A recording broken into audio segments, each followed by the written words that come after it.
June ತಿಂಗಳು ವೃಷಭ ರಾಶಿಯವರಿಗೆ ಮಿಶ್ರ ಫಲ ಅಂದರೆ 50-50 ಫಲವನ್ನು ಕೊಡತಕ್ಕಂಥ ಮಾಸವಿದು. ಈ ಮಾಸ ಅನಿರೀಕ್ಷಿತವಾಗಿ ಧನಲಾಭವಾಗುತ್ತೆ.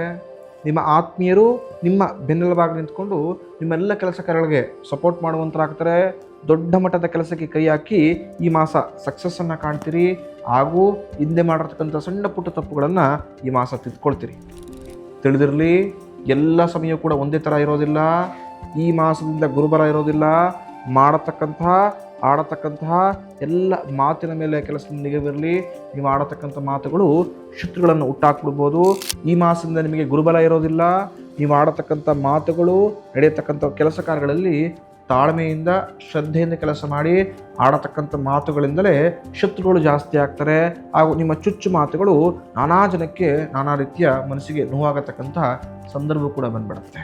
ಅತಿಯಾದ ಖರ್ಚು, ನಾನಾ ರೀತಿಯ ಹಣಕಾಸಿನ ಮುಂಗಟ್ಟನ್ನು, ಸಂಕಷ್ಟವನ್ನು ಈ ಮಾಸ ತಂದುಕೊಡತಕ್ಕಂಥದ್ದಾಗತ್ತೆ.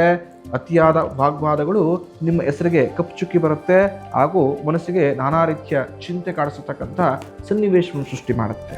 ವೃಷಭ ರಾಶಿಯವರು ಈ ಮಾಸ ಮಹಾವೆಂಕಟೇಶ್ವರನ ಆರಾಧನೆ ಮಾಡಿ ಖಂಡಿತವಾಗಿಯೂ ನಿಮ್ಮೆಲ್ಲ ಕಷ್ಟಗಳು ದೂರವಾಗುತ್ತೆ. ಹಾಗೂ ಈ ಸಂಪೂರ್ಣ ಮಾಸದ ಭವಿಷ್ಯವನ್ನು ತಿಳ್ಕೊಳ್ಬೇಕು ಅಂದರೆ ಭವಿಷ್ಯ ದರ್ಶನ ಯೂಟ್ಯೂಬ್ ಚಾನಲ್ ವಿಡಿಯೋ ಲಭ್ಯವಿದೆ. ಹೋಗಿ ನೋಡಿ, ನಿಮ್ಮ ಆತ್ಮೀಯರ ಬಳಿ ಶೇರ್ ಮಾಡಿ, ನಮ್ಮನ್ನು ಫಾಲೋ ಮಾಡೋ ಮುಖಾಂತರ ನಮ್ಮನ್ನು ಕೂಡ ಪ್ರೋತ್ಸಾಹಿಸಿ. ಧನ್ಯವಾದಗಳು.